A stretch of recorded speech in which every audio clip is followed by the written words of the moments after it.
Assalamualaikum warahmatullahi wabarakatuh. Kami dari kelompok 3 akan mempresentasikan mengenai petunjuk evolusi.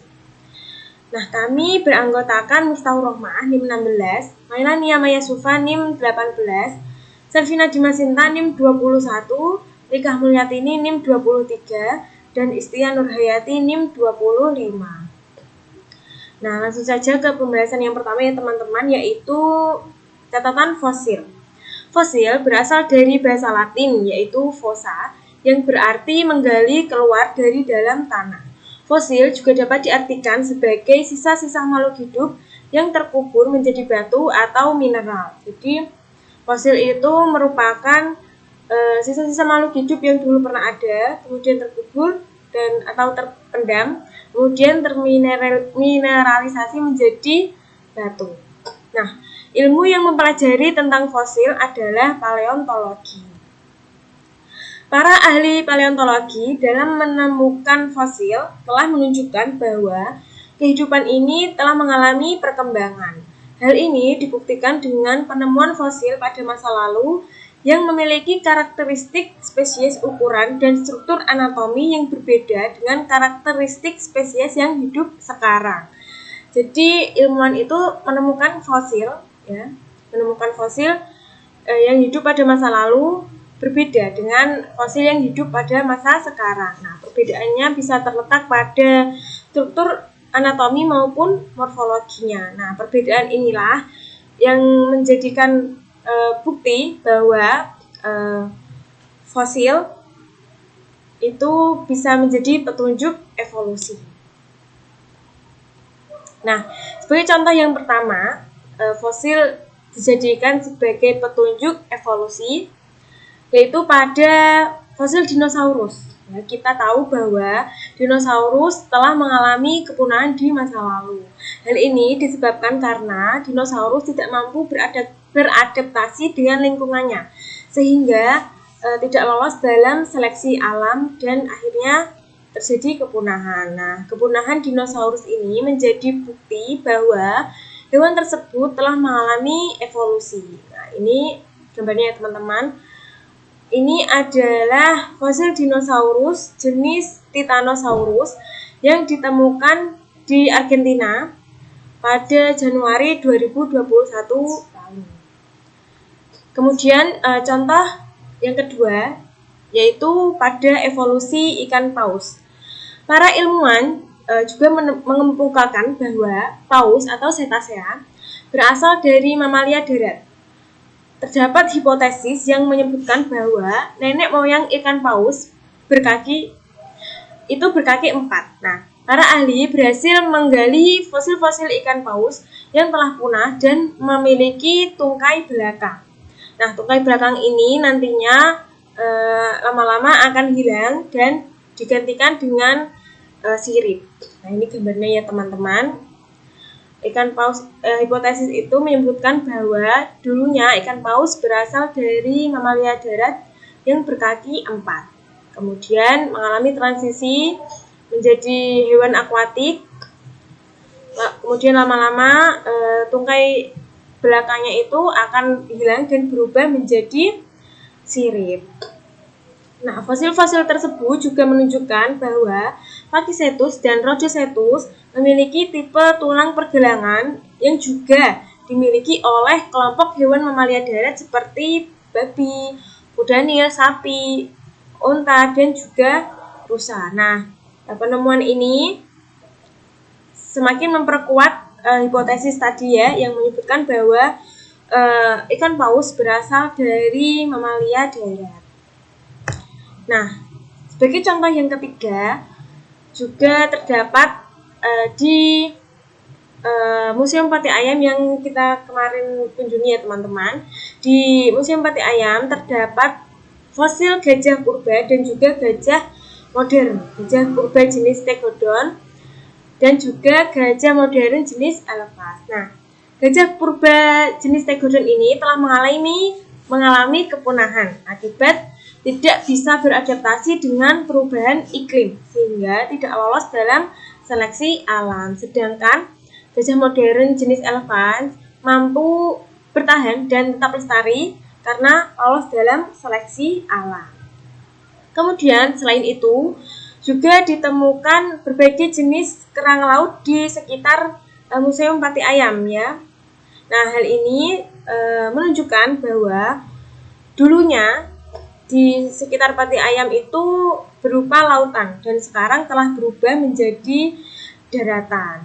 Nah, ini adalah gading dari gajah jenis tegodon ya, dan ini adalah berbagai jenis kerang yang ada di Museum Pati Ayam. Nah, penemuan-penemuan ini tadi, fosil-fosil yang telah saya sebutkan tadi, menjadi bukti bahwa kehidupan ini telah mengalami perubahan atau perkembangan.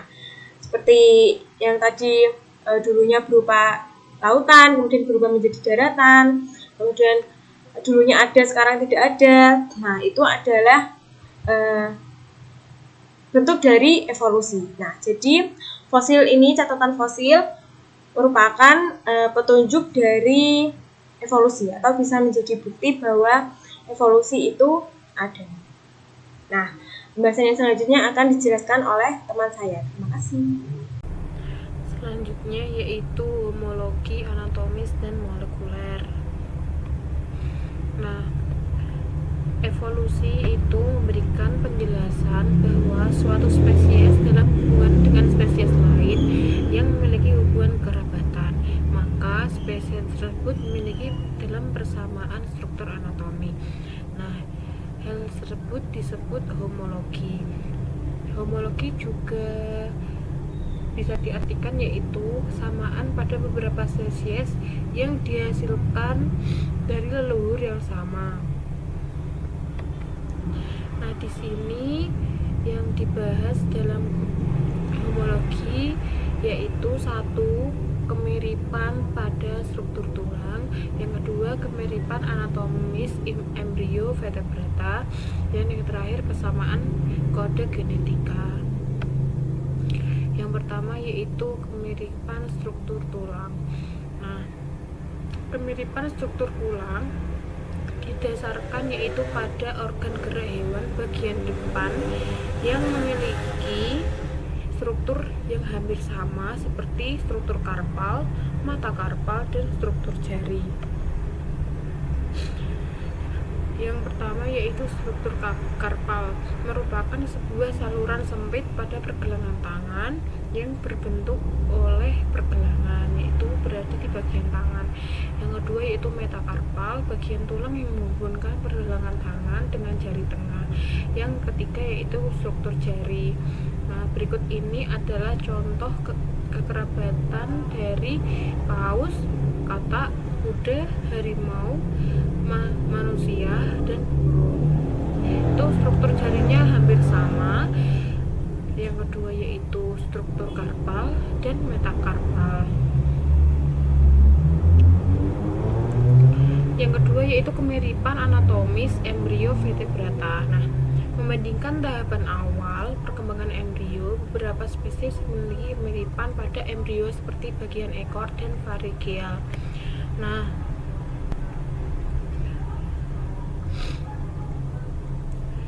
petunjuk evolusi juga ditemukan dengan perkembangan sel telur yang dibuahi beberapa organisme, yaitu disebut embrio tadi. Ilmu tentang perkembangan organisme ini disebut embriologi, yaitu membandingkan perkembangan dekat kekerabatannya ketika organisme yang kadang-kadang sulit untuk membedakan tahap awal satu spesies dengan spesies lainnya.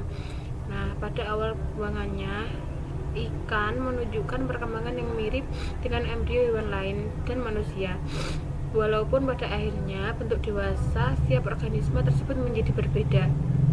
Nah, kesamaan embrio pada awal perkembangan merupakan hal yang menunjukkan adanya keluhan nenek moyang pada hewan-hewan tersebut.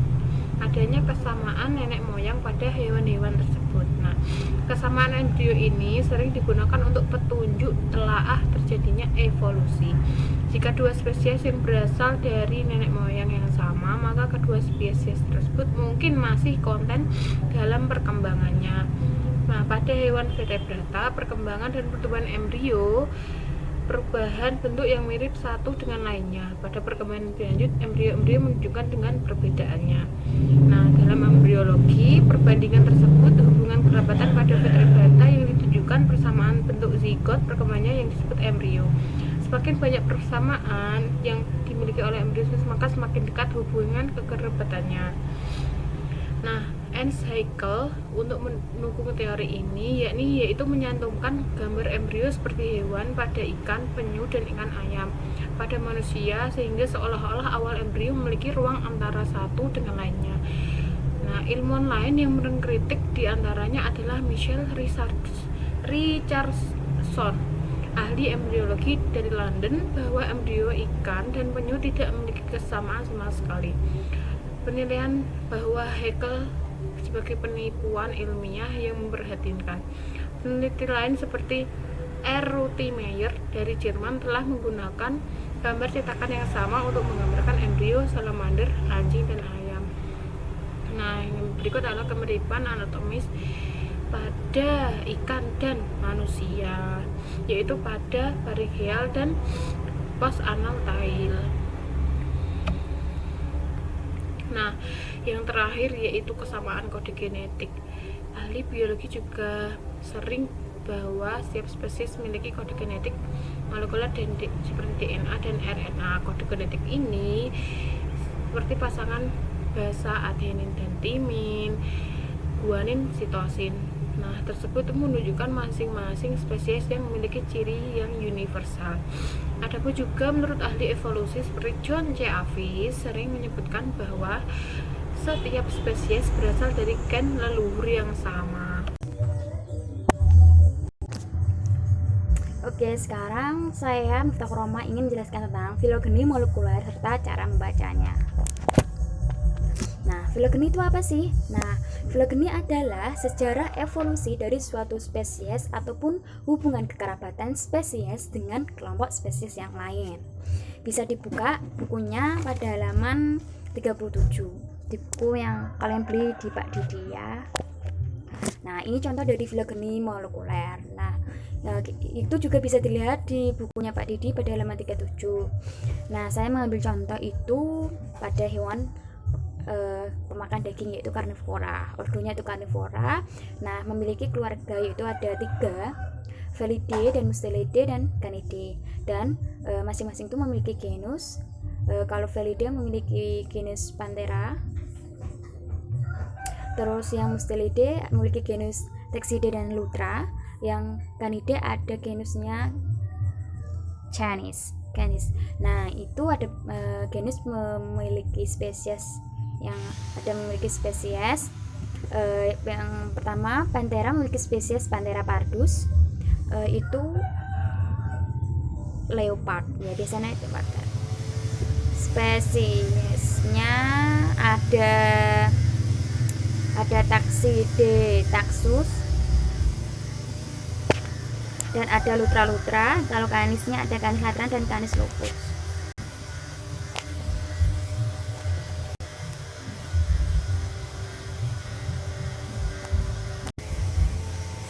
Nah, selanjutnya yaitu cara memahami pohon filogenetik. Saya ini mengambil sumber dari bukunya Pak Didi yang berjudul Memahami Petunjuk Evolusi. Nah, bisa dilihat pada halaman 38 ya teman-teman. Nah, yang pertama itu urutan percabangan dalam pohon evolusi tidak harus menunjukkan usia yang sesungguhnya atau absolut dari spesiesnya. Contohnya itu pada gambar pohon filogenetik yang di slide sebelumnya itu menjelaskan bahwa jenis serigala atau nama ilmiahnya, nama latinnya Canis sp, berevolusi lebih belakang dibandingkan linsang Eropa atau Lutra. Akan tetapi, kedua spesies itu memiliki nenek moyang bersama yang mengarah pada suatu jenis kelompok spesies atau kladistika. Maksudnya mereka itu sama-sama memiliki nenek moyang yang satu, yaitu maksudnya ordonya itu karnivora, jadi masih berkeluarga. Yang kedua yaitu tidak boleh berasumsi bahwa suatu takson dalam pohon filogenetik berevolusi dari takson sebelahnya,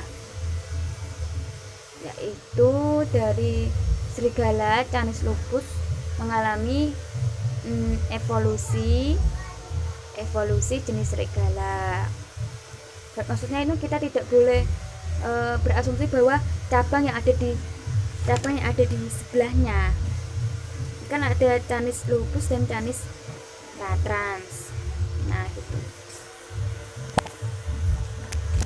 Selanjutnya ini ada penjelasan juga, para ahli evolusi itu ketika membuat pohon filogenetik dalam suatu populasi organisme tertentu sangat berhati-hati karena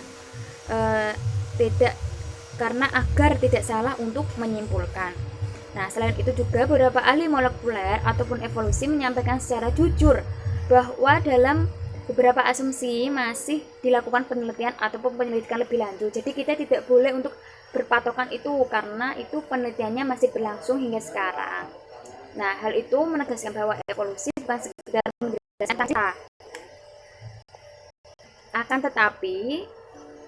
Akan tetapi proses penelitian secara saintifik itu sedang berlangsung hingga saat ini, hingga sekarang.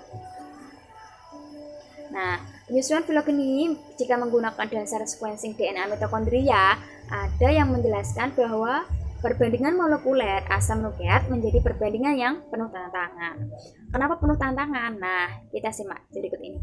Jika suatu spesies memiliki kerabatannya dekat, maka sekuen DNA memiliki perbedaan pada satu atau beberapa tempat. Sebaliknya, spesies yang berkerabat jauh memiliki perbedaan yang panjang juga atau yang jauh juga. Nah, saya itu mengambil contoh dari pohon filogenik dari bukunya Pak Didi tentang pohon filogenik yang berbasis sequence DNA mitokondria atau mtDNA dengan perbandingan zebra dan kuda sebagai Enus Equus.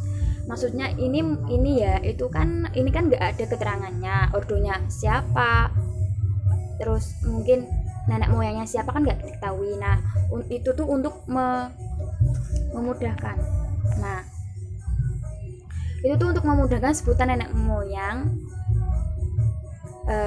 Untuk mengelompokkan radistika dalam filogeni menjadi upaya untuk memudahkan peneliti dalam mencari hubungan antar spesies dalam satu kelompok seperti gambar di slide sebelumnya. Hal ini juga menjadi alternatif untuk memudahkan sebutan nenek moyang bersama yang cenderung abstrak dan misteri. Nah, tadi kan gambar yang di bukunya Pak Didi kan ordonya kan nggak ada. Nah, itu untuk memudahkan si peneliti gitu.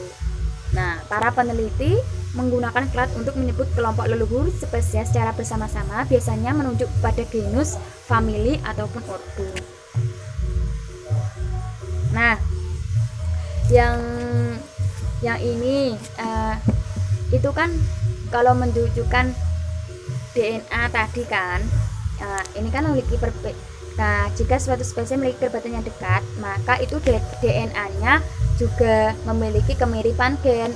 Tapi jika spesiesnya berkerabat jauh, walaupun itu dia sama-sama satu spesies, mungkin memiliki perbedaan yang jauh juga. Nah, aku ini mencari sumber dari artikel ya. Ini ada contoh si peneliti itu mencocokkan ada 2 tes, yaitu ada 3 serigala dan ada beberapa anjing. Nah, 3 serigala ini dari kawasan berbeda dicocokkan dengan anjing modern autentik dari berbagai asal daerah juga. Hasilnya ini menunjukkan bahwa beberapa anjing yang berasal dari kawasan yang sama dengan satu dari ketiga serigala yang dites menunjukkan kemiripan gen. Nah, ini tuh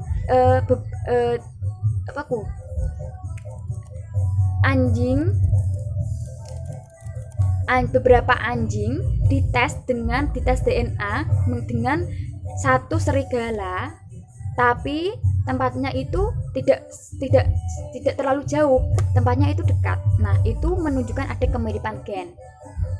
Nah, ketika diujikan dengan ketiga serigala abu-abu yang berbeda asal pula, DNA anjing itu dan serigala itu sangat jauh berbeda. Bahkan antar sesama anjing pun yang berasal dari kawasan yang saling berjauhan, mereka pun tingkat perbedaannya cukup besar. Nah, ini menurut saya, kalau saya salah, ini bisa dibenturkan sama Pak Didi ya. Menurut saya itu tuh kalau beda spesies tapi tempatnya dekat, tempatnya berdekatan atau cabangnya berdekatan, berkerabat dekat, itu mungkin ada kemiripan gen. Tetapi jika spesiesnya sama tapi berkerabat jauh atau cabangnya jauh, itu mungkin jika dites akan memiliki kemiripan yang jauh atau perbedaan yang cukup besar untuk tes DNA-nya. Oke. Selanjutnya ada ini cara membaca pohon filogeni. Nah, dilihat ya, gambar ini tuh gambar pohon kehidupan di muka bumi ini, kehidupan di muka bumi ini. Saya akan menjelaskan keterangannya. Itu tuh gambar di atas kan adalah gambar filogeni kehidupan ya, kehidupan di muka bumi ini. Nah, cara membacanya itu menurut saya juga baru belajar, mungkin jika saya salah nanti bisa ditanyakan sama Pak Didi. Nah, seperti kehidupan semua di muka bumi ini berasal dari sel yang berunit tunggal. Ini ya sel ini. Nah,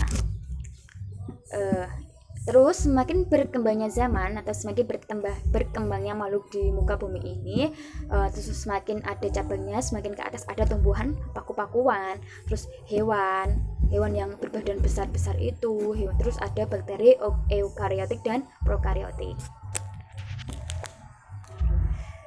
Untuk menentukan berkerabat dekat atau jauh, untuk menentukan berkerabat dekat atau jauh, kita harus melihat cabangnya. Contoh pada cabang manusia dengan cabang kupu-kupu, kita lihat ya. Nah, kita cabang manusia dan cabang kupu-kupu. Nah, di sini kan kita lihat cabang manusia dengan cabang kupu-kupu kan jauh. Nah, itu bisa disimpulkan bahwa kita dengan kupu-kupu itu berkerabat jauh tapi dalam satu keluarga, yaitu karena nenek moyang kita atau kladistika kita ada di sini sel yang berunit tunggal. Tapi kalau kita dengan Homo sapiens atau kita dengan manusia kera atau primata, kita lihat cabang kita kan berdekatan, jadi kita adalah kerabat dekat atau kita memiliki kemiripan gen dengan primata. Jadi jika ada yang bertanya apakah manusia mirip dengan kera atau primata, menurut saya itu mirip karena kita ada kemiripan dengan primata. Nah, kita lihat kita di dekat cabang primata. Kalau kita jauh di hewan kalajengking, kita jauh dengan pohon, kita cabangnya jauh dengan kupu-kupu. Jadi kita berkerabat jauh, sebutannya kita berkerabat jauh dengan kupu-kupu, tapi berkerabat dekat dengan kera atau primata. Oke, terima kasih. Selanjutnya akan dijelaskan teman saya. Assalamualaikum warahmatullahi wabarakatuh. Halo, perkenalkan nama saya Istianul Hayati, NIM 25 dari Tadis Biologi A. Di sini saya akan menjelaskan mengenai seleksi alam pada ikan gupi atau Poecilia reticula. Selamat menyimak ya. Nah, ikan gupi yang hidupnya di hulu itu kan warnanya lebih mencolok. Sebagian besar itu ada yang berwarna biru, bercahaya, dan mudah terlihat. Berbeda dengan yang hidup di dasar. Kayak yang di dasar itu kan ikan gupinya cenderung lebih hitam, suram, gelap, dan tidak berwarna. Sama seperti kerikil gitu. Sehingga dari kejadian ini, si Ender itu berkesimpulan bahwa seleksi alam yang itu sedang bekerja, yaitu semakin besar tekanan pemangsa, maka semakin kuat juga penyamaran yang dilakukan si ikan. Selanjutnya yaitu penelitian terhadap seleksi alam yang terjadi pada ikan gupi atau Poecilia reticula. Nah, selama bertahun-tahun itu seorang ilmuwan yaitu John Ender dari Universitas California itu mempelajari dampak predator pada ikan gupi. Yang mana ikan gupi ini terdapat di gunung itu di bawahnya ada sungai di Amazon dan Trinidad. Nah, sebetulnya lingkungan ikan gupi itu memiliki tingkat keamanan yang berbeda. Pada bagian hulu itu merupakan bagian teraman. Kenapa? Karena hanya terdapat satu predator saja, yaitu Rivillus healthy yang memasak satu ikan gupi selama 5 jamnya. Namun semakin ke bawah itu semakin banyak pula predatornya. Predator yang terganas itu namanya ada selidak. Selidak ini memangsa 3 gupi setiap 1 jamnya. Nah, ikan gupi memiliki motif bintik dan tidak beraturan dan berwarna-warni. Meskipun tidak memiliki bintik yang tidak beraturan, tetapi terdapat suatu keteraturan tertentu. Apa itu? Yaitu apabila semakin banyak pemangsa di suatu sungai, maka bintik ikan gupi itu semakin kecil dan warnanya semakin samar. Begitu juga sebaliknya, semakin sedikit musuh yang terdapat di sekelilingnya, maka semakin besar dan terang bintiknya. Karena kalau suram itu kan si musuh nggak tahu kalau itu ikan, dikiranya itu kerikil. Jadi semakin nggak ada musuh itu, maka bintiknya itu semakin besar gitu. Bisa dipahami ya? Nah, saya ada pertanyaan nih. Mengapa ikan gupi itu harus berwarna-warni? Kenapa kok tidak usah mempunyai warna sama sekali saja? Kan kalau ikan gupi tidak mempunyai warna sama sekali itu tidak akan dikejar predator. Ayo, kenapa? Ada yang tahu jawabannya? Mari kita simak penjelasan berikut ini. Nah, jadi ikan gupi betina itu ternyata lebih tertarik dengan jantan yang berwarna cerah dan berwarna-warni dibanding dengan jantan yang berwarna suram atau gelap. Nah, apabila gupi jantan itu tidak menarik sama sekali, maka si betina itu juga tidak akan tertarik berpasangan dan bereproduksi. Dengan demikian, bintik ikan gupi juga dibentuk oleh seleksi seksual. Jadi jawabannya seperti itu. Nah, pada bagian hulu, ikan gupi yang bermotif mencolok itu lebih banyak. Kenapa? Karena mereka memiliki cukup waktu untuk berkembang biak sebelum dimakan pemangsa. Berbeda dengan yang hidup di dasar sungai, ikan gupi yang mencolok itu segera dimangsa sebelum sempat bereproduksi, sehingga jumlahnya itu dikalahkan dengan yang bermotif lebih suram atau lebih samar. Nah, jadi dari hasil penelitian yang dilakukan oleh Andrew pada ikan gupi itu memiliki kesesuaian loh dengan gagasannya si Darwin, yaitu evolusi pada organisme yang terjadi salah satunya itu disebabkan adanya seleksi alam gitu. Sampai sini dapat dipahami ya teman-teman. Jika masih ada yang belum dipahami, silahkan bertanya ya. Nah, cukup sekian presentasi dari kami. Kurang lebihnya kami mohon maaf dan semoga presentasi hari ini atau pemaparan hari ini dapat bermanfaat ya. Sekian, wassalamualaikum warahmatullahi wabarakatuh.